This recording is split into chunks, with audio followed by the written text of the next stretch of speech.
Salut à tous, bienvenue. Alors, dans cette vidéo, nous allons nous intéresser à l'installation et à la configuration d'un serveur web. Notamment, nous allons utiliser, dans notre cas, Nginx. Voilà, donc il y a la possibilité d'utiliser Apache. Mais dans ce tutoriel, nous allons nous intéresser à Nginx. Alors, c'est quoi Nginx? Nginx est un serveur qui va nous permettre d'héberger des sites de manière dynamique comme de manière statique. Sans plus tarder, nous allons passer au téléchargement des paquets. Voilà, avec la commande suivante.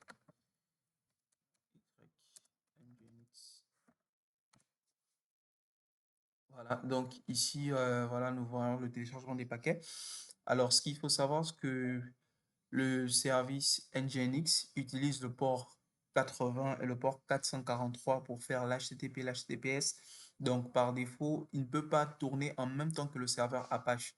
Sur un serveur, soit vous utilisez Nginx, soit vous utilisez Apache. Donc, pour ceux qui avaient Apache installé, alors il faut vérifier que votre Apache, voilà, n'est pas en train de tourner. Sinon, après, il y aura une collision entre les deux serveurs. Un status, par exemple, pour ma page, je mets Apache 2. Voilà, déjà, chez moi, le système, le service n'est complètement pas installé, donc il n'est pas actif. Donc, rassurez-vous de ne pas avoir déjà préalablement installé Apache et configuré. Donc, sans plus tarder, on va se déplacer dans le répertoire usr/share doc. Voilà, ce répertoire, en fait, c'est le répertoire dans lequel se stocke la documentation sur la majorité des services que nous installons. Donc, pour notre cas, on va mettre /nginx. Voilà. Et si on fait un ls, vous verrez, il y a des fichiers à l'intérieur. Voilà, on a le debian.gz, on a le log, le changelog et on a le copyright. Donc, ici, on a les différentes informations sur le service nginx. C'est-à-dire, si vous voulez savoir comment ça fonctionne et tout, derrière, vous pouvez lire simplement la documentation de ce répertoire. Alors, les fichiers de configuration se trouvent dans le fichier etc/nginx. Voilà. Et si vous faites un ls-l pour afficher les détails de ce répertoire, il y a quelques répertoires qui vont nous intéresser. Premièrement, on a le répertoire confd. Voilà, je vais vous expliquer à quoi il sert. On a le répertoire, on a le fichier, pardon, nginx.conf, qui est le fichier principal dans lequel on stocke toutes les configurations d'un serveur Nginx, un serveur web. Et on a ce répertoire site enable. Alors, on va simplement vérifier le contenu du fichier nginx.conf. Ce fichier, voilà. Ok, donc au tout début du fichier, on a l'utilisateur www.data. Pour les distributions Debian, c'est un utilisateur qui va gérer tout ce qui est service web. Si vous installez Apache, ce sera toujours le même utilisateur qui sera attribué pour la gestion de ce service. Alors à la ligne 3, à la ligne 4, ici nous avons le chemin vers les fichiers log. Voilà donc les fichiers d'erreur au cas où il y a une erreur qui se produit. Et ici on a la directive events qui nous permet de définir le nombre de connexions simultanées, voilà, sur le serveur. Ça veut dire que notre serveur Nginx est capable actuellement de recevoir 768 connexions simultanées qui tournent sur le serveur. Alors, la directive HTTP, pour déclarer tout ce qui est serveur HTTP, on descend, on va s'intéresser à ces deux directives. Alors, la ligne 59 et 60, on a include, on a cette directive à la ligne 59, include etc nginx conf.d étoile.conf. En fait, cette directive va nous permettre de charger tous les fichiers qui ont l'extension .conf dans le répertoire conf.d. Pour éviter de charger ce fichier de configuration principale, il est pour coutume de configurer de faire les configurations de notre serveur web dans le fichier conf.d et en ajoutant juste une extension .conf. Alors le fichier site enable également, grâce à la directive include, lorsque les fichiers seront chargés, ce fichier nginx.conf sera chargé, il va charger tous les fichiers qui se trouvent dans site enable. On va quitter et on va se déplacer dans les 10 répertoires. Donc on va commencer par site enable et voir quel est son contenu. Voilà, on a un fichier default. On va l'éditer pour voir son contenu. Voilà. Ok, ici on a le fichier par défaut des configurations d'un serveur Nginx. Voilà, donc on peut mettre les configurations ici. On peut... Là, c'est les configurations par défaut qui sont faites ici. On peut faire... Donc, on va se déplacer dans le répertoire slash cd. On fait point point. Ensuite, on fait un slash conf.d. Voilà. OK. Donc, c'est dans ce répertoire qu'on va créer notre fichier. Notre fichier, on va l'appeler ici. On va l'appeler site. Ou on va dire mon site, si vous voulez. Mais l'extension doit être .conf. Voilà. On va faire vim une bonne fois pour créer le fichier en même temps. Mon site.conf. OK. Alors, dans ce fichier, on passe en mode insertion. On va déclarer la directive serveur. On ouvre les accolades.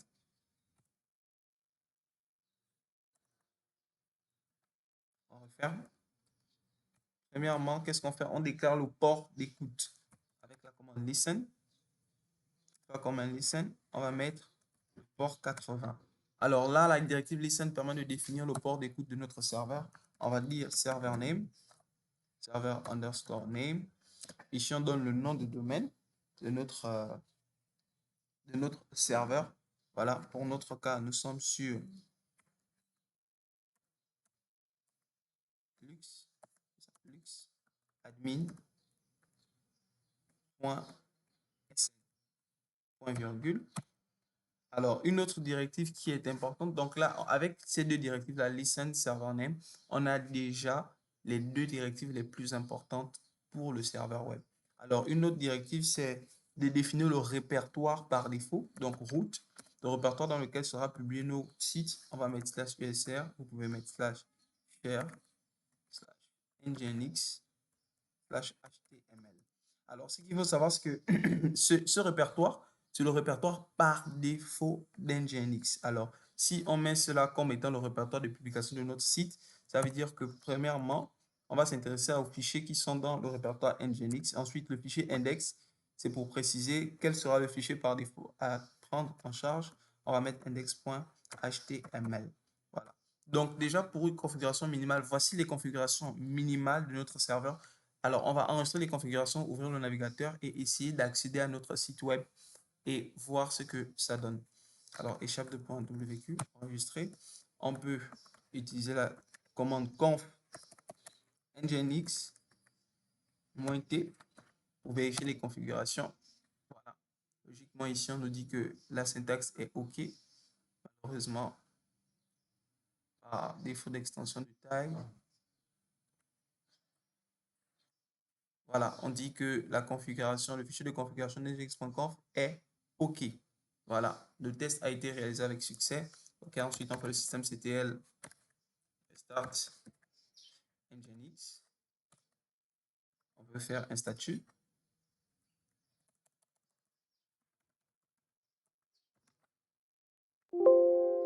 Voilà, notre serveur est tourne. On vérifie que notre DNS est bel et bien actif.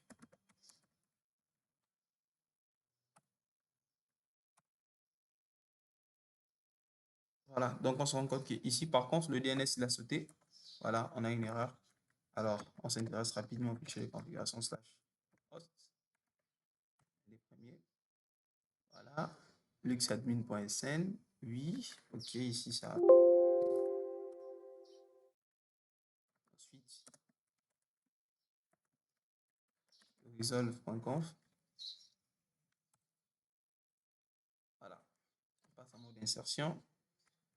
Même serveur 10.254, adresse serveur. Et ici on met search. On va dire luxadmin.sn. L'échelle de .w. On enregistre. Alors on fait un système CTL start name it.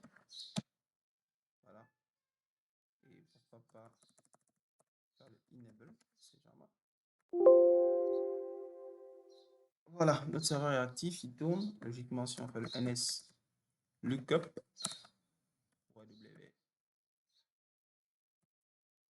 ok, notre serveur est bel et bien actif. Voilà, on sort pour exit. Alors, va accéder pour voir les configurations par défaut qui ont été réalisées. Alors donc, par défaut, on va tomber sur la page de configuration ou du moins la page, le site web de NGINX par défaut.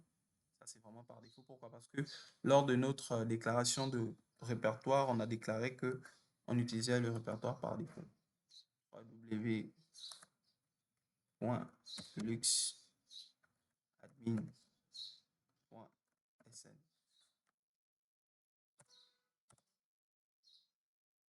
Et voilà, donc ici nous avons la configuration par défaut du serveur NGINX qui est là. Alors on peut éditer ce fichier pour remplacer avec un de nos fichiers. Par exemple, si on se déplace, si on fait un cd /usr/share nginx html, voilà. Et si on fait vim par exemple, on va écrire, on va simplement faire un écho, et dans ce écho là on va mettre un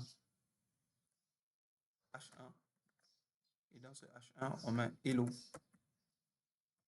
on met un hello simplement.